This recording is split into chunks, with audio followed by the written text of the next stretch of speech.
And I'm proud to be his father. So si Kuya Aga, no? At patuloy na gamitin siya mahigit. So welcome Kuya Aga.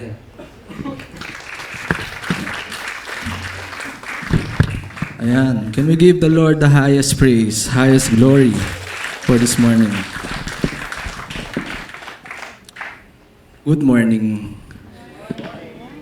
So it's been a while. So now, ako po si Kuya Aga. Ako po ang maghahatid ng message for this morning. And natutuwa po ako dahil ito na po yung last Sunday sa ating series. Ano ba yung series natin? Nako po, isang buwan na natin pinag-uusapan. ang theme natin for this month, actually every month meron po tayong theme na pinag-uusapan. Doon umiikot yung series ng mga messages. So yung theme po natin for June, month of June ay Faith in Motion. So, it is our last Sunday at tatapusin natin to na malinaw sa atin ano ba yung pananampalataya na merong paggalaw. Sabihin mo nga sa sarili mo, pananampalataya na merong paggalaw. So faith in motion, it is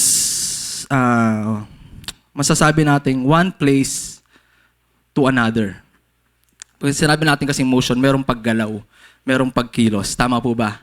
So, ibig sabihin, merong pinanggalingan. Amen? Bago tayo makarating dito sa Makati, sa CCM, meron tayong pinanggalingan.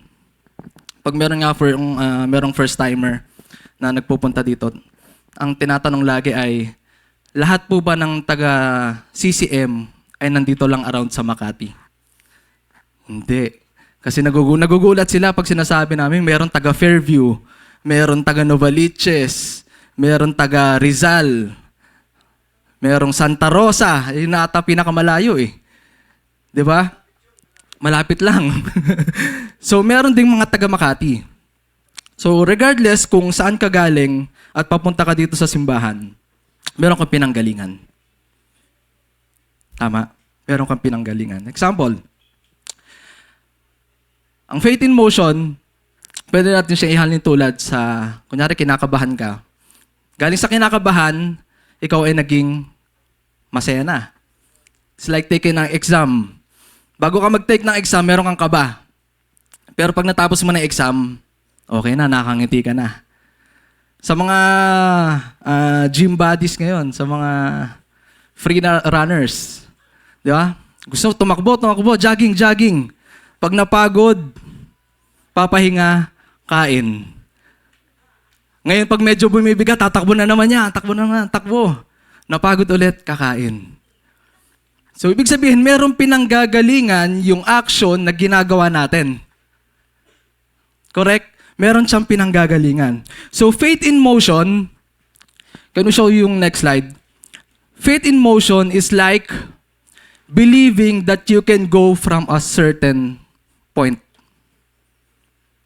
Pananampalataya na meron kang patutunguhan.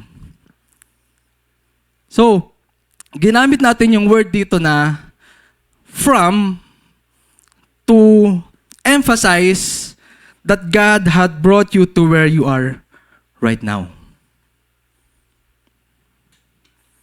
Can I hear an amen? Ikaw, ang dinidefine natin dito sa faith in motion is equal to believing that you can go from a certain point to your present time.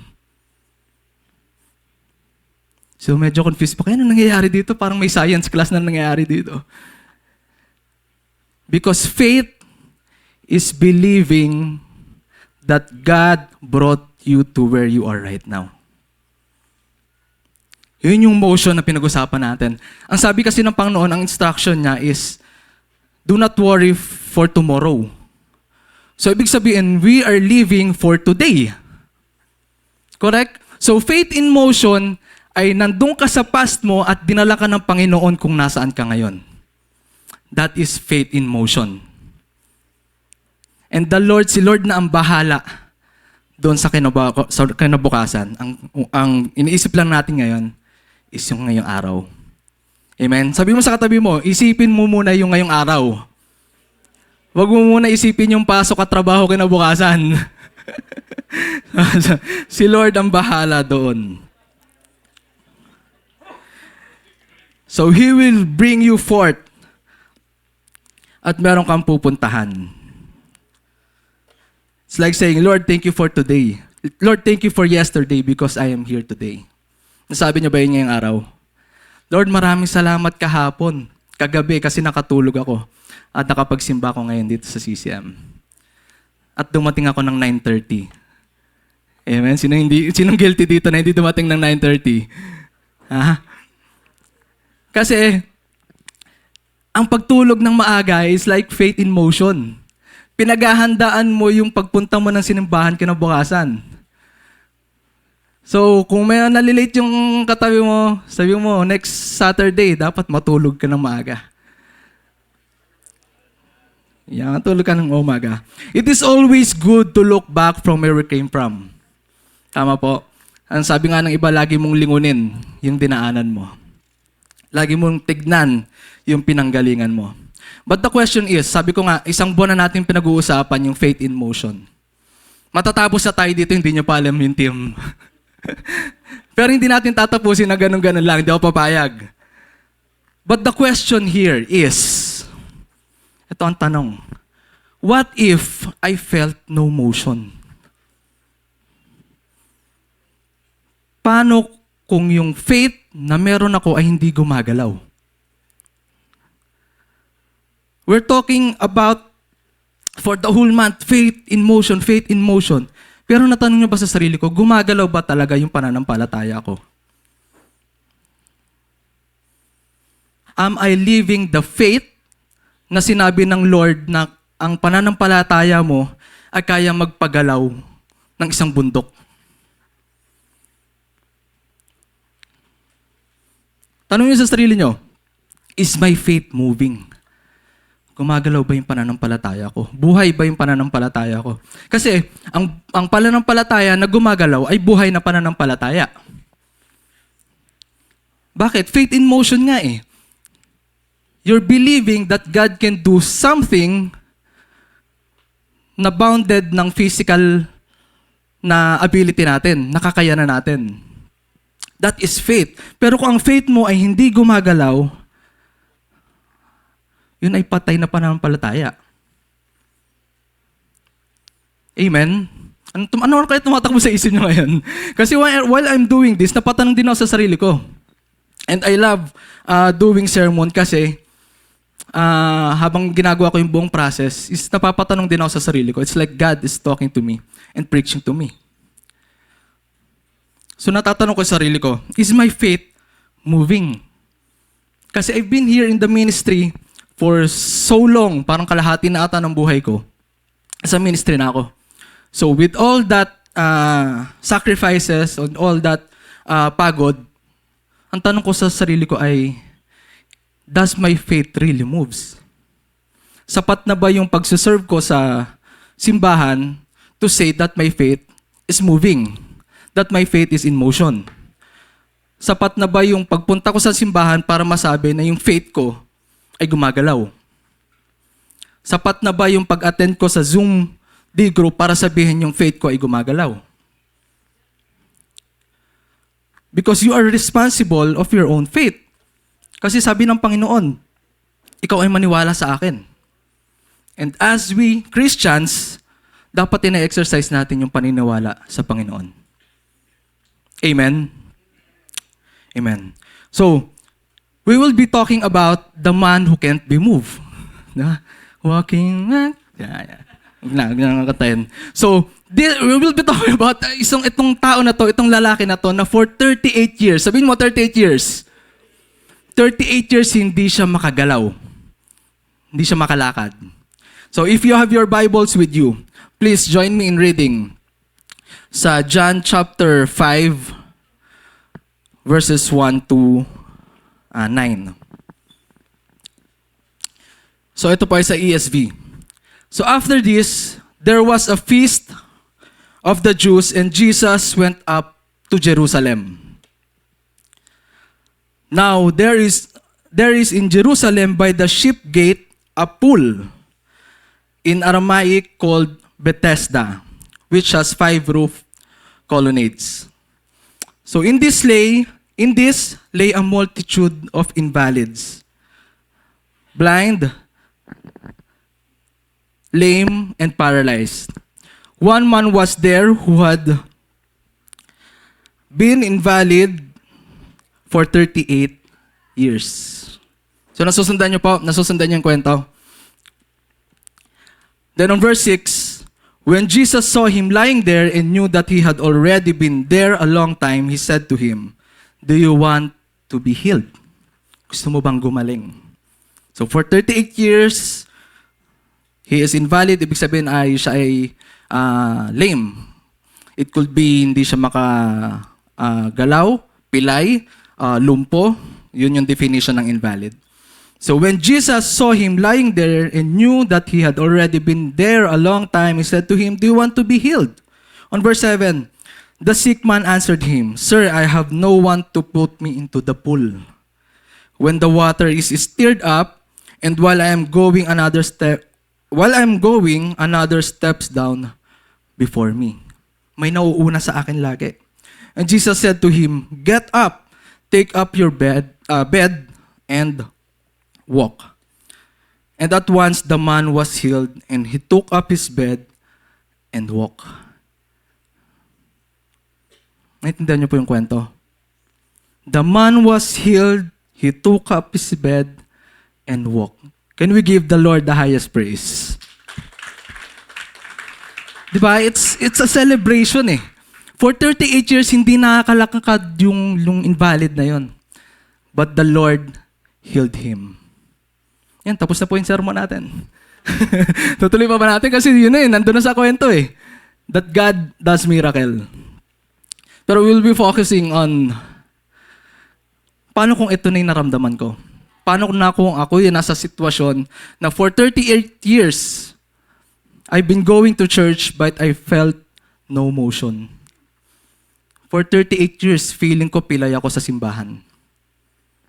So yun yung pag-uusapan natin. So point number 1, being still is God's path to your life. Ang pagiging kalmado, ang pagiging stay put lang dyan, sabi ng Panginoon, yan yung daan ko patungo sa buhay mo. On verse 3, sabi doon, "In this lay a multitude of invalids." Merong bulag, merong lame, and merong paralyzed. So we're talking about multitudes. Sa tingin niyo, any idea, ano yung gaano kadami yung isang multitude? Pag sinabi natin multitudes. 100, 1,000, 100,000s. Pero sa definition kasi ng Bible, maraming verses na ginamit yung word na multitude. One of this is yung nag-feed si Jesus ng 5,000s. So sa ibang translation, ang sabi doon, Jesus feeds the multitudes. At doon sa story na yon, sa feeding of the 5,000, yung 5,000 doon ay men pa lang yung binilang. Hindi pa kasama yung wife. So kung times to yun, 10,000. And on their time, ang average na possible na anak ng isang pamilya ay 5 to 7. Let's say 5 yung anak niya, yung tatay, yung asawa, so 7. So 5,000 na pinakain ng Panginoon times 7, yun daw yung multitude. So assuming nasa 35,000 yung dinidefine dito na multitudes. So isipin nyo, sa isang pool, sa isang swimming pool, sa Bethesda, meron daw 35,000 na PWD. 35,000. 100 nga lang sa swimming pool eh. Kulay brown na yung tubig eh. Ano pa yung 35,000? Isipin nyo yun. Why? Bakit nandun sila? Tinatanong siguro, ba't ang ginagawa nila sa swimming pool? Ba't hindi sila magpagaling? Ba't hindi sila magpahinga? Ang ginagawa nila sa swimming pool. Sa ibang versions, makikita nyo po dyan sa Bible nyo. Fun fact to, tignan nyo yung Bible nyo. Sa Bible nyo, dyan sa John chapter 5, may i-skip yung verse 4. Check nyo lang. 1, 2, 3, tapos may number 4 lang, tapos mag-i-skip siya ng 5. Taas nyo yung kamay nyo kung nakita nyo. Correct? Why? Hindi nyo makikita dyan sa Bible nyo if you're holding NIV, ESV, and NLT. Wala dyan sa Bible yung verse 4. Ang tanong nyo bakit? Kasi hindi naman siya ganito ka major sa pag-uusapan natin, pero bigyan ko kayo ng linaw. Kasi nalinawan din ako dito eh. So there are 2 scriptures and maraming ang tawag doon? Manuscript before. And meron sa, let's simplify, meron 2 manuscript na binabasa. So yung isa, naglalaman ng verse 4, and the other one, manuscript, wala yung verse 4. Pero naka-note siya doon. So ang ginawa sa ibang Bible, sa ibang version, pag tinignan nyo yung KJV, King James, nandun siya. So, yung nagsulat na itong King James, sinulat in-include yung verse 4. And yung nagsulat dun sa NIV, sa iba pang versions, in-include dun yung footnote na nasusulat kung bakit nandoon yung itong mga tao na to, itong 35,000 na tao na to. So, malinaw po. Yan. So, ano lang yan? Bible quiz lang. So, dito, basahin natin yung verse 4.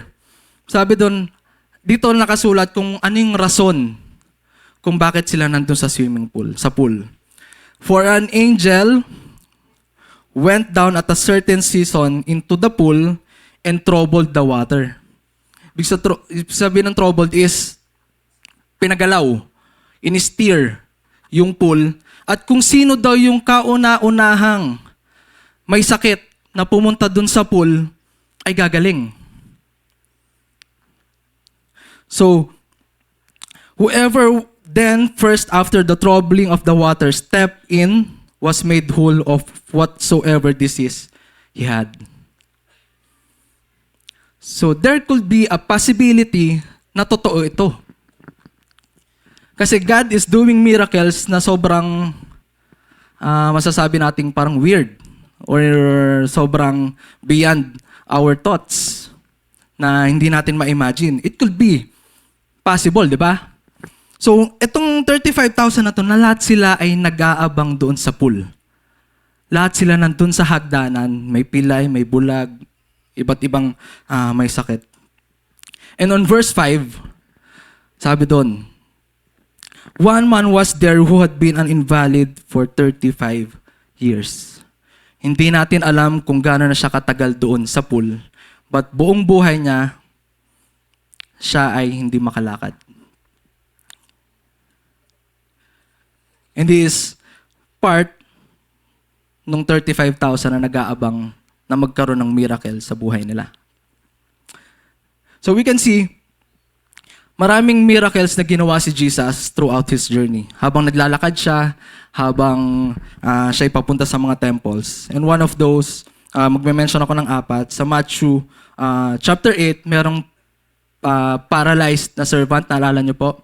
Yung merong centurion, sabi niya, lumapit siya kay Jesus. Sabi niya, Jesus, meron akong servant na paralyzed. Pwede mo ba siyang puntahan para pagilingin? And ang ending, pinuntahan siya ni Jesus, pinagaling. Amen? Naalala niyo po? Do you agree? Next is Matthew chapter 9. People brought Jesus a paralytic man. So, dinala ulit. Nagdala ulit kay Jesus ng isang taong may sakit para pagalingin niya. So, take note of the words, ha? Matthew chapter 9 ulit. Jesus heals the mute. May tao ulit na nagdala doon sa pipe at sabi, pagagalingin ni Jesus. Ano nangyari? Nakapagsalita yung pipe. And in verse 8, merong ulit na bulag sa Bethsaida at siya ulit ay dinala kay Jesus, humingi ng tulong kay Jesus to do a miracle para makakita. Ano nangyari? Pinuntahan ni Jesus at pinagaling. So every one of them are lying on a spot. Nandun sila sa lugar na hindi sila nakakagalaw. Pansin niyo, sa 4 na stories na yun, lahat sila pinuntahan ni Jesus. Lahat sila tinawag yung attention ni Jesus. Tinawag yung attention ni Jesus, pinapunta si Jesus dun sa may sakit. But this man, etong sa John chapter 5, is different. He was lying there dun sa pool, hopeless and accepted that he will not be healed. He didn't call Jesus. I don't think so. Nakilala niya rin si Jesus. And he didn't ask help for Jesus. But, tignan niyo po dito sa verse 6. Sabi niya sa verse 6, when Jesus saw him lying there and knew that he had already been there a long time. Take note of the word. Jesus saw him. Nakita siya ng Panginoon. Did he ask for favor sa Panginoon? Hindi. Kumaway-kaway ba siya nung hinatak niya ba yung damit ni Jesus nung nakita niya? Hindi. But Jesus saw him. Of all the lame, the blind, the invalid na nandoon, 35,000 na single out ni Jesus itong tao na to. Sa lahat ng tao dito, di ba nakakatuwa na mapili ka ni Jesus? Jesus saw that man out of 35,000 people. Nakita niyo isang tao na yan. So, ibig sabihin nakikita ka ng Panginoon. He sees your disappointments. He sees that you're hurting. He sees that you're fighting alone. He sees that you're losing hope. He sees that you're suffering for a very long time. Of all the people sa mundo, nakikita ka ng Panginoon. Hindi mo kailangan, sabi niya, hindi mo kailangan tawagin attention ko, nakikita kita. Sabi mo sa sarili mo, nakikita ako ng Panginoon. Naku, hindi ka maririnig ng Panginoon yan. Sabi mo, nakikita ako ng Panginoon. Sabi ko nga sa isang service ng YG, the Lord sees what's inside. Yes, pumupunta ka ng simbahan, pumapalakpak ka dito, kumakanta ka, ngumingiti ka. Akala ng mga church members okay ka. But the Lord sees your disappointments, that you're hurting, that you're carrying burdens alone. Hindi matatago ng puso yan. Hindi mo matatago sa Panginoon. Of all the 35,000 people, nakita ka ng Panginoon. Sa dami ng may sakit doon, nakikita ka ng Panginoon at sabi ng Panginoon, hindi ka niya lalagpasan. Hindi ka niya iniiwasan. Nakikita ka ng Panginoon.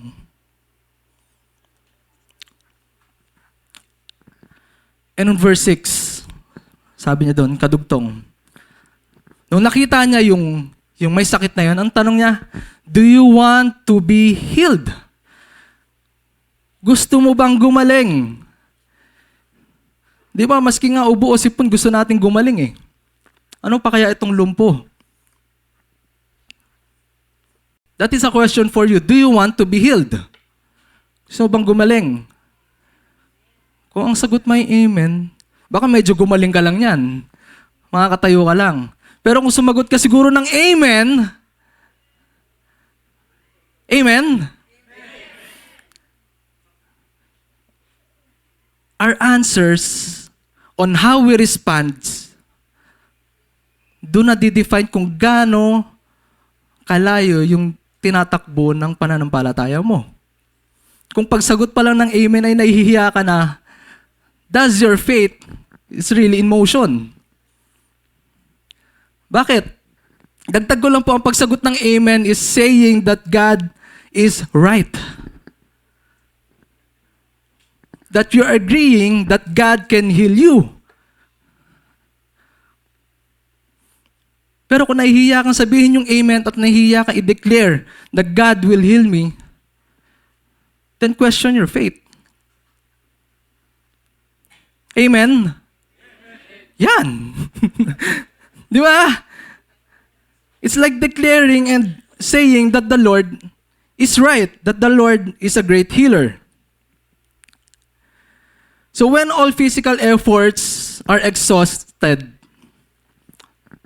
there will become to a point na ang akala natin sa sarili natin ay we lose, nawawalan tayo ng pag-asa. Sa tanong na, do you want to be healed? Siguro iniisip mo bago ka sumagot ng yes or no. Lord, ginawa ko na lahat. Lahat ng pwede kong gawin, ginawa ko na, pero wala nangyayari.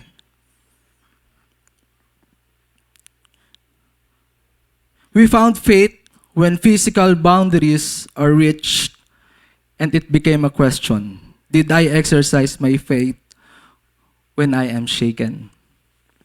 Pag narating mo na yung sa tingin mong dead end ng kaya mong gawin physically, natatanong mo ba si Jesus? Na-exercise ko ba yung pananampalataya ko?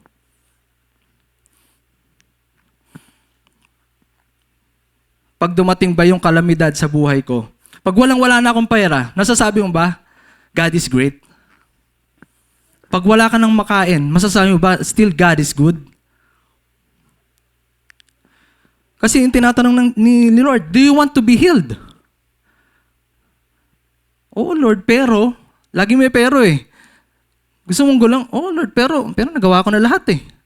Nag-review naman ako, pero hindi ako pumasa. Nag-exercise naman ako, pero hindi ako pumayat. Nag-practice naman ako kumanta, pero hindi talaga ako kinukuha ng worship team eh. Wala, Lord talaga eh. Faith na lang talaga eh. So, tanongin yung sarili nyo, did I exercise my faith when I was shaken? With the time na dumating sa buhay mo na sobrang tested ka ng Panginoon, nauna ba yung faith? O nauna yung what I can do? Una mo bang tinawagan yung kaibigan mo bago si Lord? Because that is exercising faith. So this week, alala niyo po yung kanta kanina, Still. This week, minessage ko yung team. Sabi ko, pwede ba natin kantahin yung Still? Because yung kanta na yun, nagre-revolve siya doon sa buong message. It's being still when the oceans rise and thunders roar. Kayang ko bang kumalma? Pag merong baha at parang nalululod na ako, kaya ko bang kumanta? Can I say that I can soar with you above the storm? Na parang isang agila. Kaya ko bang tignan at takbangan lahat ng problema na meron ako? Diba? Father, you are king over the flood. Lord, ikaw yung Diyos nitong lahat ng problema ko. Alam ko ikaw yung may hawak nito. Lord, ikaw ang may control nito. I will be still. Know you are God.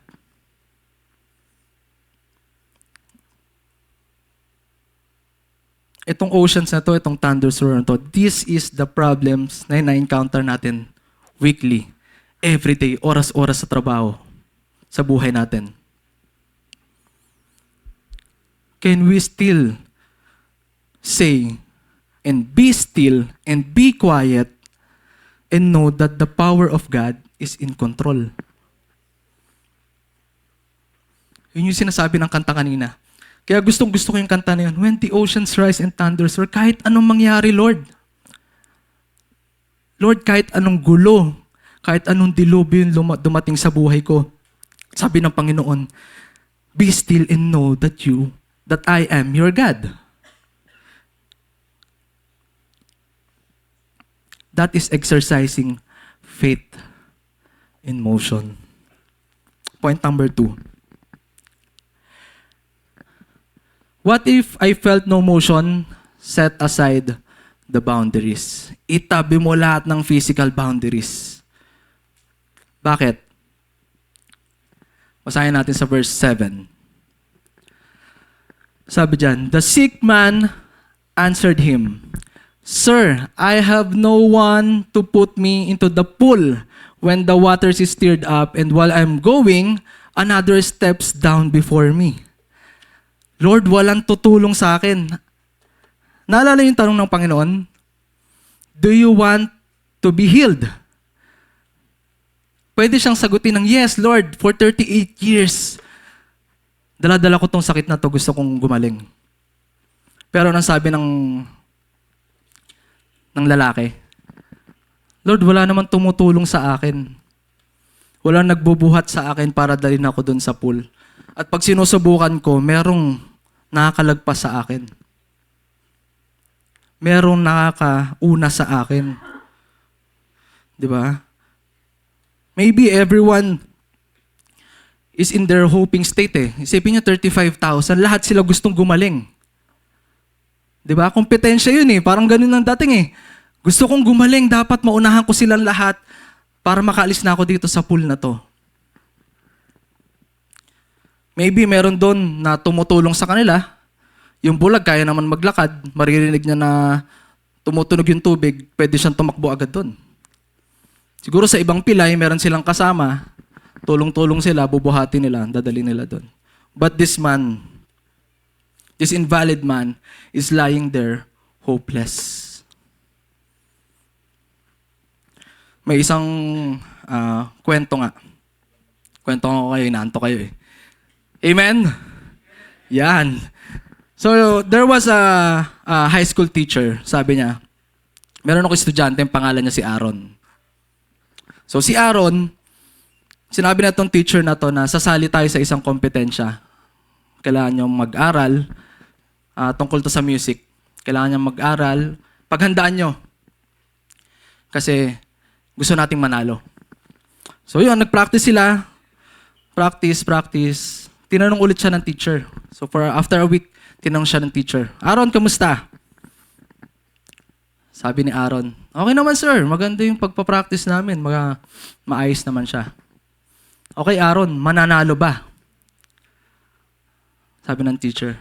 Sabi ni Aaron, okay naman sir, maganda naman yung maganda naman yung practice, maganda yung layering ng namin, ng voicing. Kuwang-kuwa yung pitch. Sabi ng teacher ulit, Aaron, mananalo ba? Oo sir, meron naman, may laban. May chance, may laban. Tanong ng teacher, Aaron, ang tanong ko, mananalo ba? Oo, may laban. Pero ang tanong ay mananalo ba? Kasi sabi ng teacher, Aaron, pinapasya ang tagumpay, hindi hinihintay. You need to decide to your success. Hindi ka pupunta doon para lang may laban. Kasi lahat ng pumupunta sa kompetensya, lahat lumalaban. Pero hindi lahat tinatarget yung panalo. Sabi ng teacher sa kanya, pinapasya ang tagumpay, hindi hinihintay. Sabi mo sa katabi mo, pinapasya ang tagumpay, hindi hinihintay.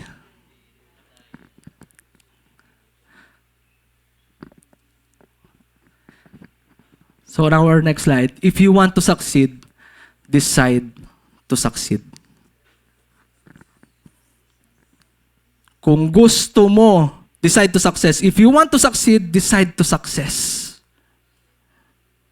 Kung gusto mong manalo, desisyonan mong manalo. Hindi yung may laban lang. Kasi lahat naman tayo lumalaban eh. Pero natatangi yung taong lumalaban pa lang, alam niyang panalo na siya. Amen. Pwede ko bang marinig yung amen ng isang panalo? Amen. Yan.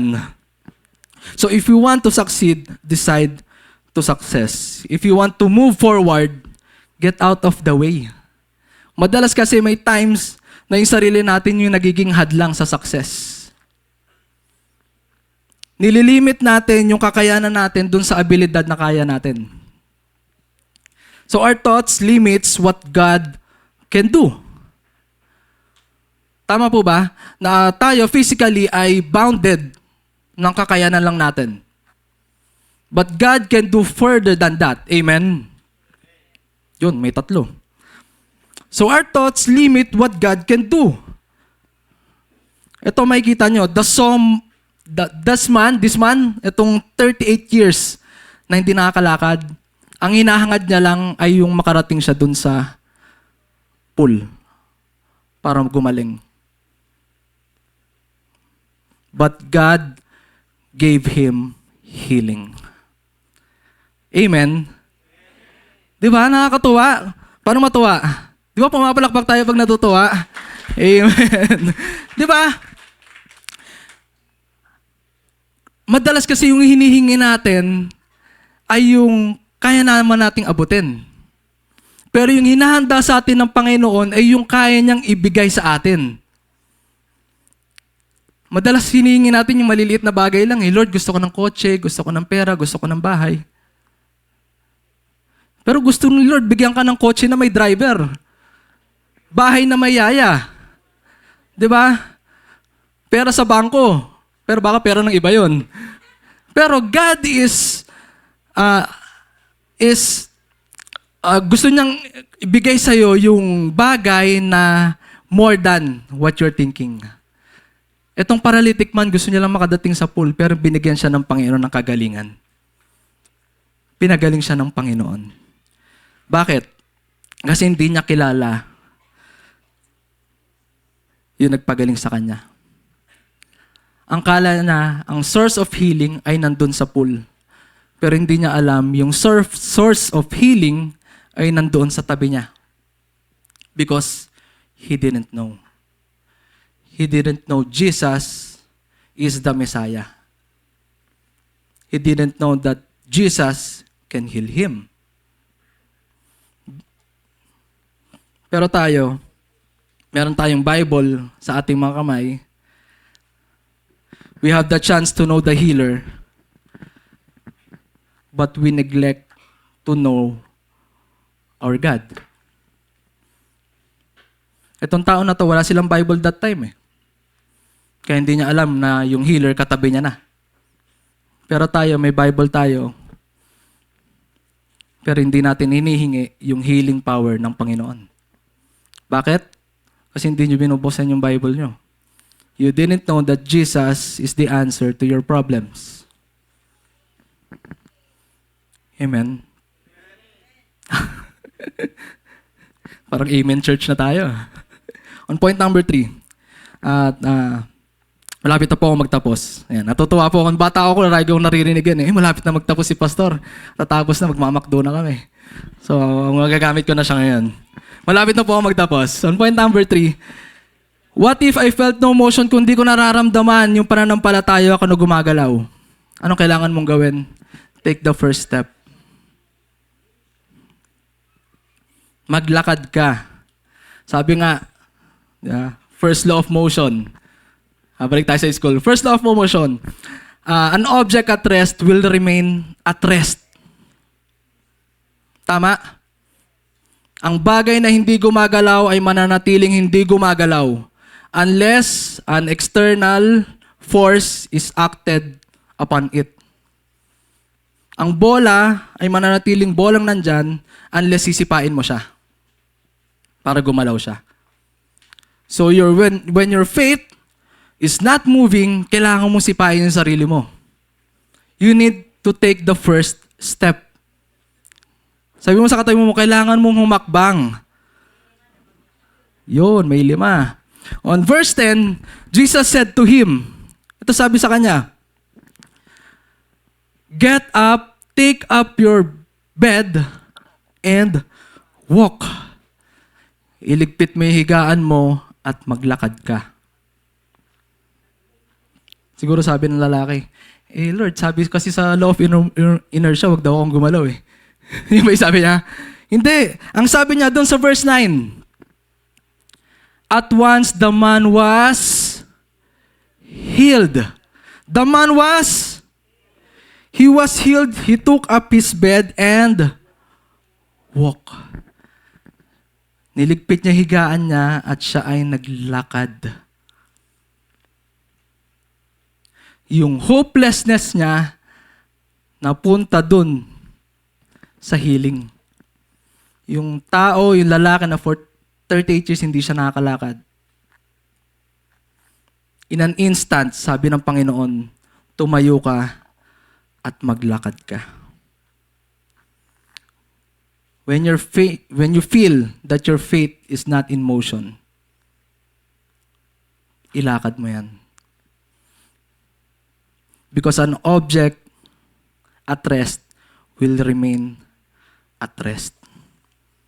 Kung ang pananampalataya mo ipinaparada mo lang sa simbahan at hindi mo dinadala sa kinabukasan, makikita mo lang ulit niya sa simbahan. Amen. Di ba? Kung iniiwan mo lang yung pananampalataya mo dito, for a week, wala siyang motion, wala siyang galaw. Hindi makikita ng ibang tao na, uy, si brother, nagbabasa ng Bible. Di sinasabuhay yung sinasabi sa Bible. Hindi nila nakikita yun kung iiwan mo lang yung pananampalataya mo dito sa simbahan.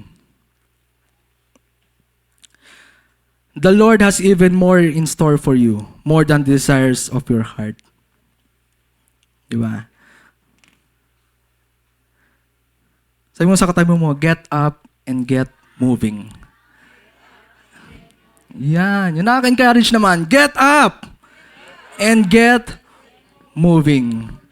So on verse 10, tapusin natin yung kwento. So the Jews said to him, to the man who had been healed, "It is the Sabbath, and it's not lawful for you to take up your bed." So itong mga Jews, merong law na on Sabbath day, on 7th Sunday of the week, dapat hindi ka magtatrabaho. So yung pagliligpit, ibig sabihin, yung pagliligpit ng iyong higaan ay kasama, kino-consider na paglabag sa batas. But he answered them, "The man who healed me, that man said to me, 'Take up your bed and walk.'" So dito, makikita natin na hindi niya talaga kilala si Jesus. Kasi nung tinanong siya nung mga tao, hindi niya masabi kung sino. So on verse 12, they asked him, "Who is the man who said to you, 'Take up your bed and walk'?" So now the man who had been healed did not know who it was. For Jesus had withdrawn and there was a crowd in the place. So, nawala si Jesus nung pagaling sa kanya at hindi niya kilala totally si Jesus. On verse 14, afterward, Jesus found him in the temple and said to him, "See, you are well. Ikaw ay magaling na. Sin no more, that nothing worse may happen to you." The man went away and told the Jews that it was Jesus. Sabi niya, yun yung nagpagaling sa akin, yun nagsabi na iligpit yung higaan ko at maglakad ako. So on verse 16, and this was why the Jews were persecuting Jesus, because what was doing these things, dahil ginagawa niya itong mga bagay na to on Sabbath day. So nagagalit yung Jews sa kanila, kay Jesus. But Jesus answered them, "My Father is working until now, and I am working." So what's up with that? These people look at it through the law. Sabi sa batas, wag kang magliligpit, wag kang gagalaw, wag kang magtatrabaho. But Jesus chose grace.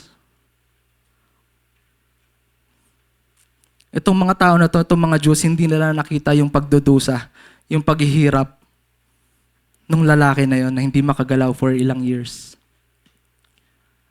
Pero sabi ni Jesus, "I know it's Sabbath day, but I want that man to be healed. And that is grace. Breaking the law for the sake of love." Dahil mahal ni Jesus itong tao na to, kaya siya nag-perform ng miracle. Jesus chose grace. So in conclusion, Be still and know that He is God. Kumalma ka lang, sabi ng Panginoon. Kumalma ka lang, andito ako Diyos mo. Manatili ka lang. Pag lahat ay nagkakagulo na, lahat ay uncontrolled na ng tao, sabi ng Panginoon, be still, kumalma ka. And know that I am God. So our next verse. Ito yung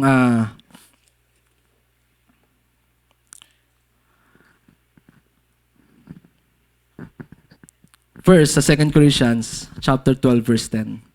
This verse ay very famous of its content. Pero nung binasa ko to, sabi ko, ito pala yung ibig sabihin ng grace. So, basahin natin. At dito na po ako magtatapos. Ulitin ko lang, dito na po ako magtatapos. I was given a thorn in my flesh, a messenger of Satan to torment me. 3 times, sabi ni Paul, 3 times, I pleaded with the Lord to take it away from me.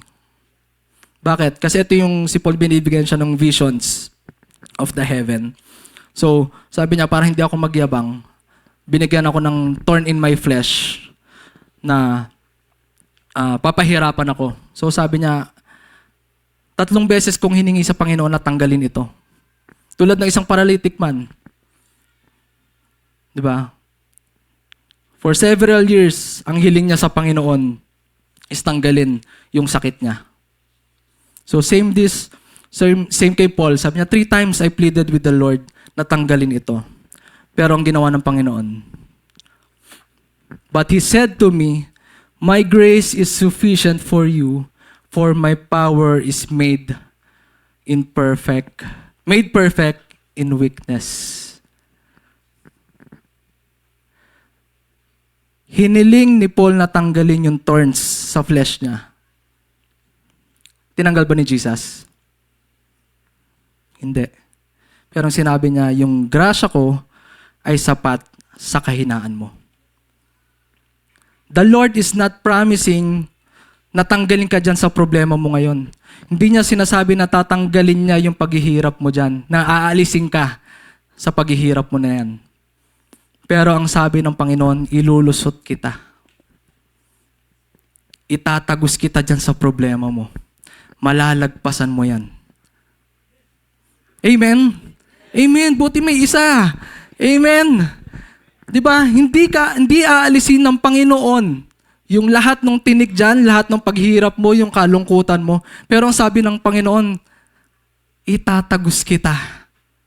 Ilulusot kita, bubuhatin kita. At maganda doon, sabi ng Panginoon, under my wings. Ibig sabihin, kasama mo yung Panginoon.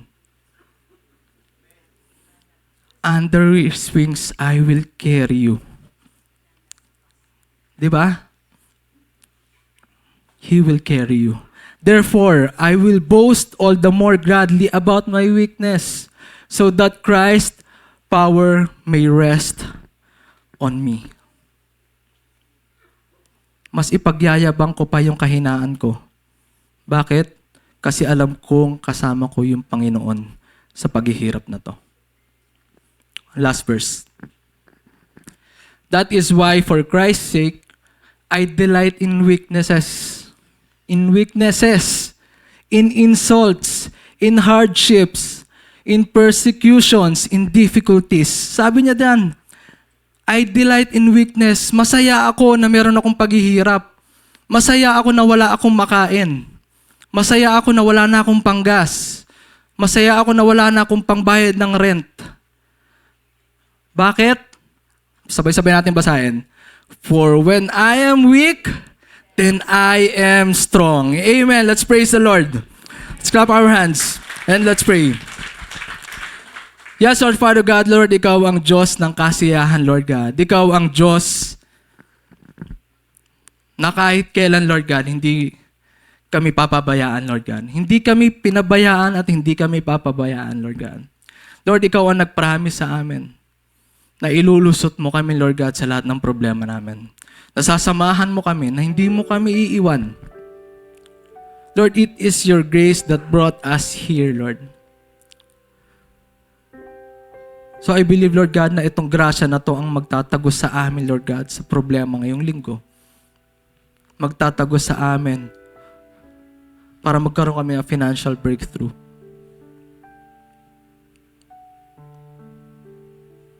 Can we all just stand up and ask the Lord?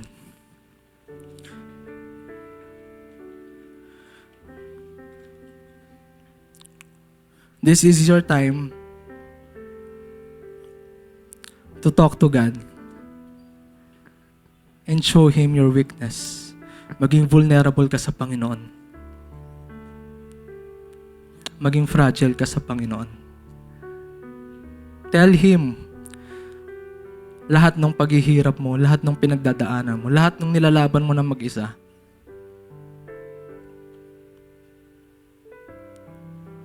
Tell Him that you need financial breakthrough.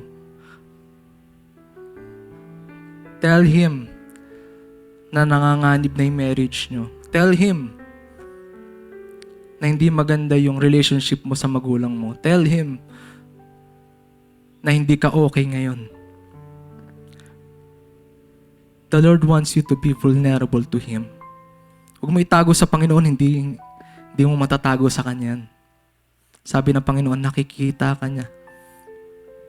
Alam niya yung pinagdadaanan mo. Huwag mo itago.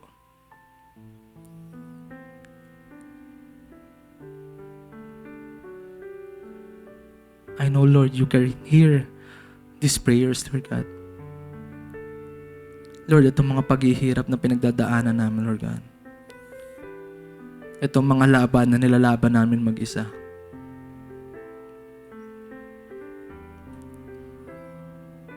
Lord, tulad ng pangako mo, Lord God. Lord, itago mo kami sa iyong pakpak, Lord.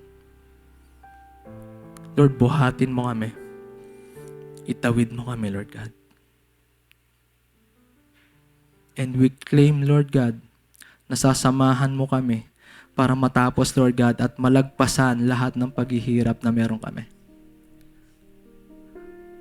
Lord, for when we are weak, we are strong. Because you are great, Lord God. Lord, you own the floods, Lord God. Lord, you own the thunders, Lord. Lord, ikaw may-ari ng karagatan. Lord, ikaw yung may-ari ng buhay namin. You are in control.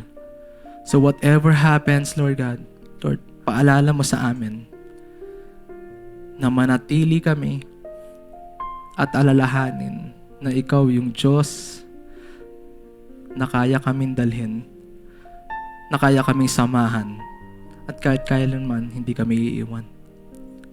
Lord, you are the great God, and we claim, Lord God, yung kagalingan nito. Lord, if you're going through a lot of things, Lord, hawakan mo yung puso ng bawat isa. Lord, iparamdam mo sa amin, Lord God, yung comfort na nanggagaling sa'yo.